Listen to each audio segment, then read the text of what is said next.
We are all here today to recognize and protest the wage gap that exists between working women and men, and between workers of color and white workers across the country. 50 years after Congress passed the Equal Pay Act, which put in the books that it was against the law to discriminate based on gender, women are still waiting and fighting for equal pay.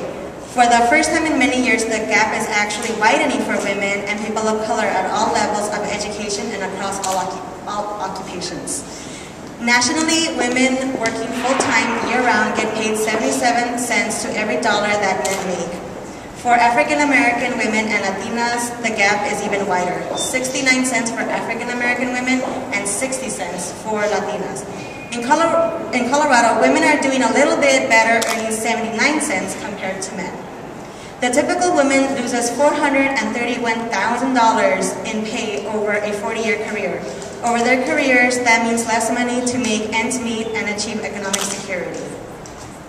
Women make up an estimated 49% of the workforce, but 59% of the low-wage workforce. There is also this phenomenon called the maternal wall, where you get penalized if you have children. In the United States, the median childless, full-time working woman of reproductive age earns 7% less than the median male full-time worker. For women with children, the wage gap more than triples to 23%. We need to lift up our working families and not penalize them. It's great to be here, and as I look out at all the great women here, young and older like me, and all these great women younger and older, and the men who are also supportive, I feel in great company.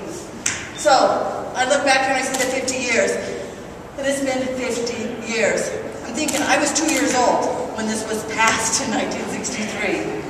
So I have a question for you all. Is 50 years long enough?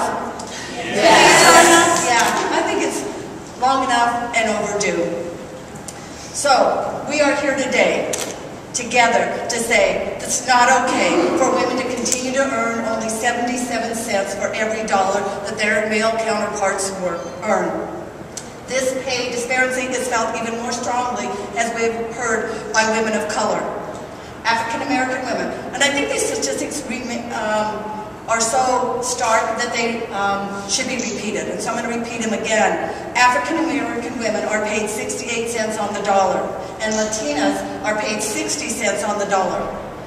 And as I said on the Senate floor just a little bit ago, when that translates to $431,000 in an average career of 40 years for a woman, and I think that could be me, that was my mother, that makes a big difference, and that is unacceptable. So we choose, right, Tuesday, April 9th, Equal Pay Day, to recognize and protest this shocking and pervasive wage gap. Tuesday, of course, because it symbolizes how far into the second week that a woman must work to earn as much as her co-worker in the previous week. And April, because it represents how long a woman must earn the same amount as a man earned in the previous week. April? Really? We must protest that inequity, and that's what we're doing here today. Not only based on principle, which we all agree, except I did have a colleague, interestingly enough, a female colleague on the Senate, came up and spoke against Equal Pay Day. I don't have to say any more. So obviously we do have some work. We have a lot of work ahead of us. But when we can look at 6 out of 10 families, women are the primary or co-breadwinners, and then women make up 2/3 of workers who earn minimum wage or less. Those low-wage jobs are hard to meet and push families into poverty. And so, in the 27 years career that I had working with young people ages 5 through 18, and consequently I was working with their mothers, and most of the time it was their mothers, and they were in these low-paid jobs, and they're hardworking, they're bright, and they're working to get their education, and yet this pay gap keeps them and their families in poverty. And I just find that unacceptable. They're struggling every day to do the right things, and the system is set up against them. That's not good. That's not good for us as individuals. That's not good for women, men, for our state or our country. And so 50 years is long enough. And I do look back, and every day that I go onto the Senate floor, I bring those girls and those children and their families with me on the Senate floor, and I'm here to fight for them, to make sure that they're represented in every piece of legislation that I work on and that my colleagues work on. And so we can make a difference. We're doing some great things this session, as you probably know, but we're going to continue to fight because this inequity is unacceptable. And so that we all know here, and we have to remind everybody that when we strengthen the security of mothers, we strengthen the security of families. And we have so many people talking about families and what we want to do for families.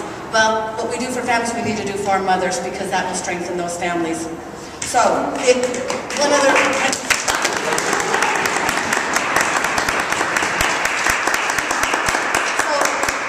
That wasn't enough to motivate you, let me tell you that if we don't take action, that we have to wait till 2060? No. Before that wage gap closes, then women are paid equitably for the work that they do. You can't wait, I can't wait, our state and our country cannot wait any longer. I want all of us to be paid on the basis of skill, effort, responsibility, and the working conditions of the job. That's not too much to ask. So let's go out there and make sure that that happens.